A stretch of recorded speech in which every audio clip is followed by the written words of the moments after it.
ముఖ్యమంత్రి గారే ఒప్పుకున్నారు కాబట్టి ఆయన గెలిచినా ఓడినా మరి బాధ్యత ఆయన తీసుకుంటాడని నేను అనుకుంటున్నాను.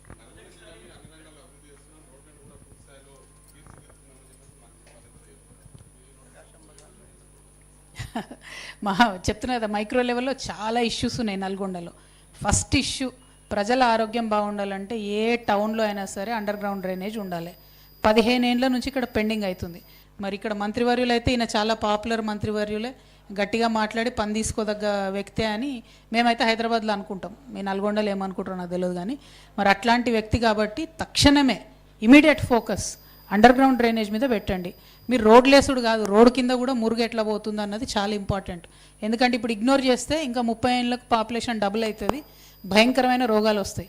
కాబట్టి మీరు రోడ్ల మంత్రిగా ఉన్నారు కాబట్టి రోడ్ల కింద వ్యవస్థ ఫస్ట్ బాగా చేసి మీద రోడ్లు వేస్తే బాగుంటుందని నేను కోమటిరెడ్డి అన్న గారిని రిక్వెస్ట్ చేస్తున్నా. అంటే ఇది ప్రజల ఇష్యూ, నా పర్సనల్ ఇష్యూ కాదు, ప్రజల ఇష్యూ కాబట్టి నల్గొండలో డెఫినెట్గా అండర్ గ్రౌండ్ డ్రైనేజ్ ఉండాలి. 1, 2 ఇక రోడ్ల విషయంలో నాకు చాలా విషయాలు తెలిసినాయి. ఇక అది మాట్లాడితే పాలిటిక్స్ అవుతాయి. వేసిన రోడ్లు వేసిరని, మళ్ళీ అక్కడక్కడనే తిప్పిరని, అవసరం లేని 2-3 ఆల్టర్నేటివ్స్ వేసిరని, ఇవన్నీ డబ్బుల కోసం వేసిరని ఇక చాలామంది చాలా చెప్పిర్రు. నాకు వచ్చేటప్పుడు మాకు ఎవరో ఒకరు మీలాంటి పత్రికా మిత్రులు ఇన్ఫర్మేషన్ ఇస్తారు కదా, చాలా చెప్పిండ్రు. అవన్నీ పాలిటిక్స్, అవి పక్కన పెడదాం. ప్రజలకు అవసరమైంది మాత్రం అండర్ గ్రౌండ్ డ్రైనేజ్ నల్గొండలో అది వేయాలి.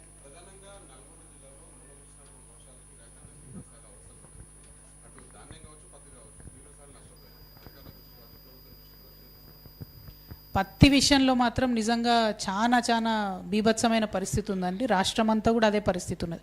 ఇప్పుడు నిన్న నేను తిరిగి వచ్చిన అన్ని ప్రాజెక్ట్ ఏరియాలలో కంప్లీట్గా పత్తి పంట మీద ఆధారపడే రైతులు బతుకుతూ ఉన్నారు. ఆ విషయంలో నేను అగ్రికల్చర్ మినిస్టర్ గారికి కూడా పర్సనల్గా ఫోన్ చేసి కూడా రిక్వెస్ట్ చేశాను, దయచేసి పత్తి మీద చేయండి అని చెప్పి. తర్వాత కేంద్ర మంత్రి టెక్స్టైల్ మినిస్టర్ గారికి కూడా మేము జాగృతి నుండి లేఖ కూడా రాయడం జరిగింది.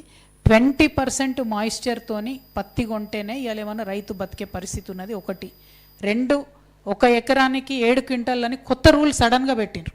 ఎందుకు పెట్టిర్రు అన్నది అర్థమవుతలేదు. అది తీసేసి పాత రూల్ ఏదైతే ఉందో 12 నుంచి 13 క్వింటాలు కొనేది అదే రూల్కు పోవాలి. దానివల్ల మాత్రమే రైతుకు లాభం అయ్యేటటువంటి పరిస్థితి ఉన్నది.